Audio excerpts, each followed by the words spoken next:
Akashvani presents Morning News.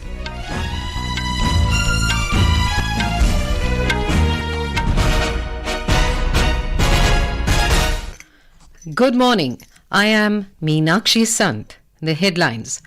Prime Minister Narendra Modi to share his thoughts in Mann Ki Baat program on Akashvani at 11 a.m. today. Government imposes minimum export price of $800 per tonne on onion exports till December 31st this year to contain prices in domestic market. Israeli forces launch ground offensive against Hamas in Northern Gaza. Prime Minister Benjamin Netanyahu terms it second phase of war. Indian men's hockey team registers 3-1 victory over hosts in Malaysia in Sultan of Johor Cup. And in ICC Men's Cricket World Cup, India to take on England in Lucknow today.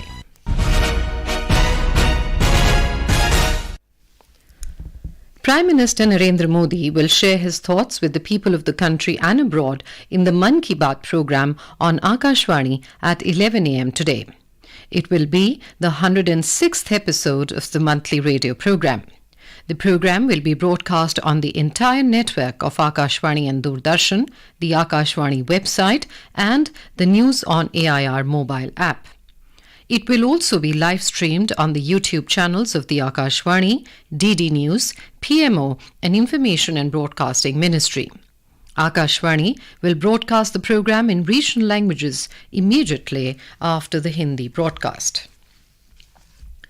The centre has notified a minimum export price of $800 per metric tonne on onion export to maintain its domestic availability.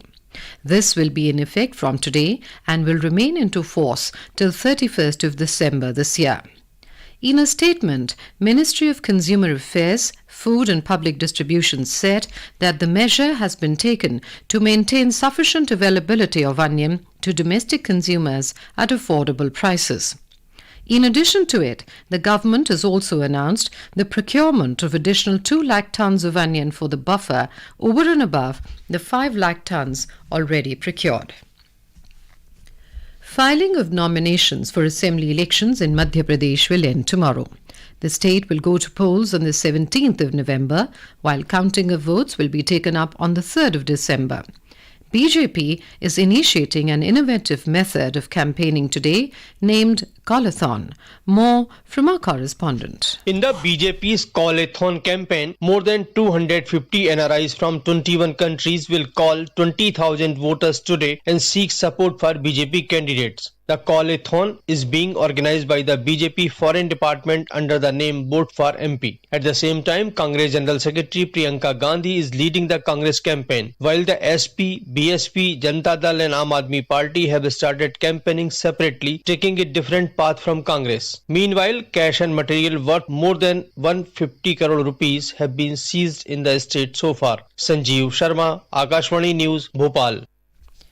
Union Home Minister and senior BJP leader Amit Shah has said, under the leadership of Prime Minister Narendra Modi, the government has given top priority to tribal welfare.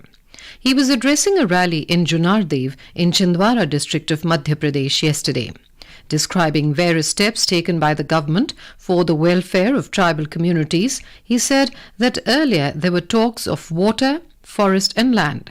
But now there is talk of security, respect and inclusive development along with water, forest and land. Modi ji ने चाहे राम मंदिर बनाना हो, चाहे धारा 370 को हटाना हो, चाहे ट्रिपल तलाक को समाप्त करना हो, चाहे सर्जिकल स्ट्राइक और एयर स्ट्राइक करनी हो, चाहे चंद्रमा पर चंद्रयान भेजना हो, चाहे नई पार्लियामेंट बनानी हो, चाहे माताओं को 1/3 रिजर्वेशन देना हो, मोदी जी ने देश को गौरव को बढ़ाने में कोई कसर नहीं छोड़ी. The Election Commission of India's See Vigil mobile app is proving to be effective in keeping an eye on the violations of Model Code of Conduct in Chhattisgarh. A report from our correspondent. To ensure free and fair elections, it is necessary to ensure adherence to the Model Code of Conduct. To increase the participation of citizens in this process, the C-Vigil mobile app has been made available by the Election Commission of India. Through this C-Vigil app, any person can report cases of Model Code of Conduct violations like bribery, free gifts, distribution of liquor, or playing loudspeakers beyond the stipulated time during elections. For this, a person has to complain about Code of Conduct violation cases through live photo, video or audio clips using the C-Vigil mobile app. A separate control room has been set up in the office of the Chief Electoral Officer of Chhattisgarh to resolve the complaints received through the C-Vigil app. So far, about 800 complaints have been received, most of which have been resolved. Vikalp Shukla, Akashvani News, Raipur. In Assam, 181 cadres of the Dimasa National Liberation Army DNLA have laid down arms in the presence of Chief Minister Himanta Biswa Sarma at Haflong. The Chief Minister said that Assam ended the insurgency in the tribal area in April this year after signing of the tripartite peace treaty with the DNLA in the presence of Home Minister Amit Shah. This is Akashvani giving you the news. For quick news updates round the clock, follow us on our Twitter handle at AIR News Alerts. Vice President Jagdeep Dhankar arrived at INS Tika on a maiden visit to Visakhapatnam. Governor Abdul Nazir, Minister for Industries, Gudivada Amarnath, Minister for Health, Family Welfare and Medical Education, Vidadala Rajani, Vice Admiral, Flag Officer, Commanding-in-Chief Eastern Naval Command, Rajesh Pendharkar, and officials from the District Administration received the Vice President. The Vice President reviewed a ceremonial guard of honour before proceeding to Andhra Medical College to preside over the centenary celebrations. The Vice President planted a sapling at the premises of headquarters of the Eastern Naval Command. The Vice President was also taken by boat for harbour familiarisation and briefed on the facilities at the naval dockyard. The government's urban renewal programme, the Smart Cities Mission, has transformed the face of Hubballi-Dharwad city in Karnataka. In Hubballi, the Green Mobility Corridor project is an excellent example of the effective use of open spaces. The project converted the Nala area into a 9.25-kilometre green corridor for pedestrians and cyclists, creating a space for a healthy and active lifestyle.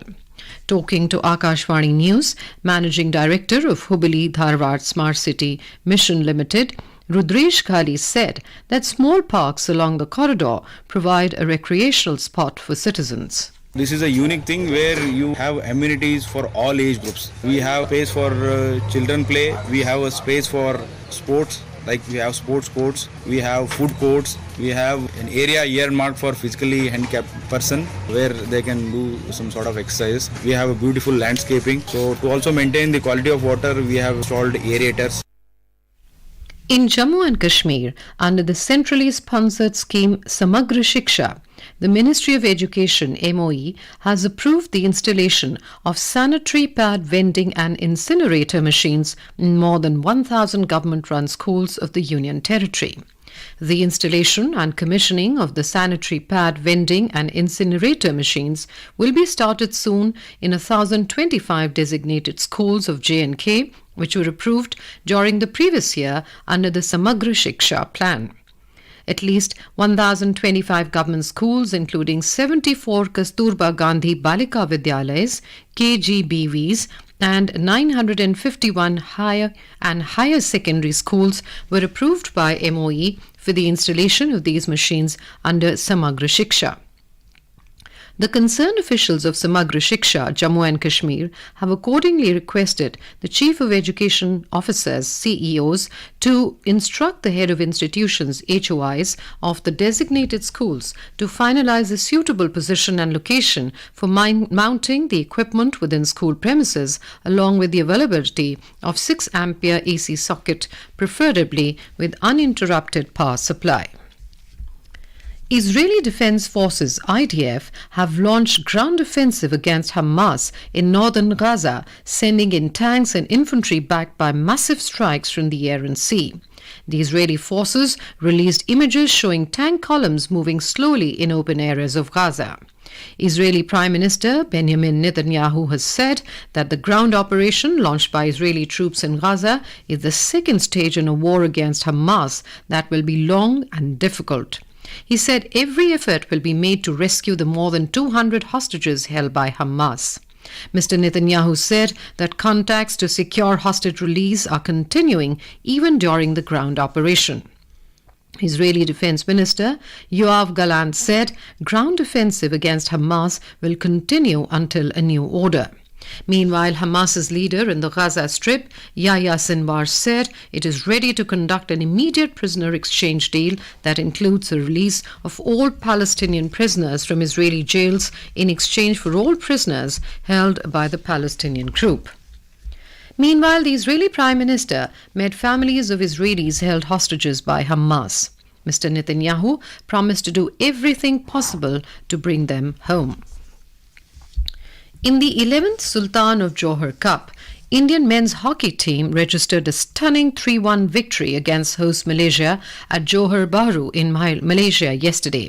Indian players Aditya Lalage, Amandeep Lakra and Rohit netted a goal each, while Suhaimi Irfan Shami scored the lone goal for Malaysia.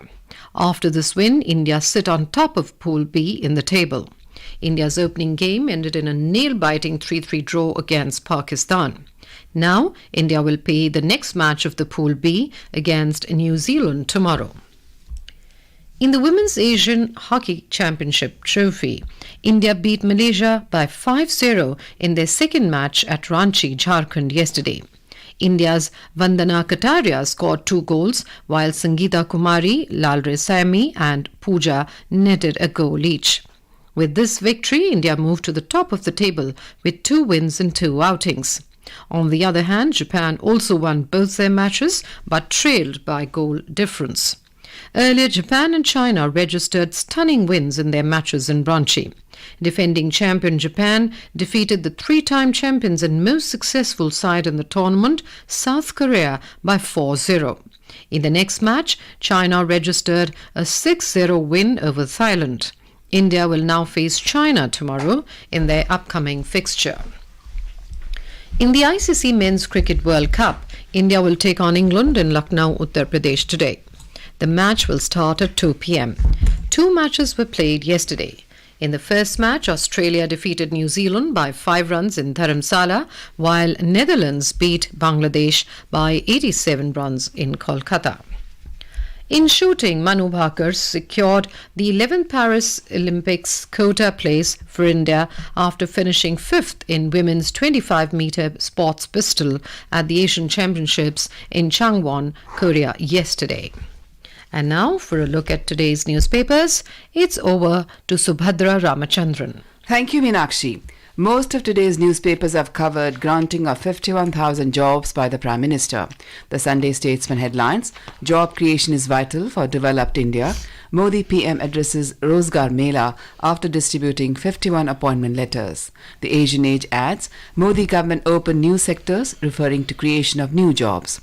The conflict between Israel and Hamas in Gaza continues to dominate the headlines. Gaza ground offensive underway, says Israel, informs the Hindustan Times. The Indian Express states, terror knows no borders, says India as it abstains on UN resolution on Gaza truce. The Times of India further adds, no mention of Hamas. India abstains from UN Gaza vote. 1/2014 global body backs a ceasefire. In related news, the Pioneer notes, political storm over India's Gaza stand. The Pioneer informs ethics panel sets November 2nd hearing for Mahua with reference to the cash for query allegations made against TMC MP. And finally, Times of India reports para-athletes make history with record 111 medal haul at the Para-Asian Games in Hangzhou, including 29 gold medals. With that, it's back to you, Meenakshi. Thank you, Subhadra. And now, before we end the bulletin, the headlines once again. Prime Minister Narendra Modi to share his thoughts in Mann Ki Baat program on Akashvani at 11 a.m. today. Government imposes minimum export price of $800 per tonne of iron exports till December 31st this year to contain prices in the domestic market. Israeli forces launch ground offensive against Hamas in Northern Gaza. Prime Minister Benjamin Netanyahu terms it second phase of the war. And in ICC Men's Cricket World Cup, India to take on England in Lucknow today. And with that, we end the morning news.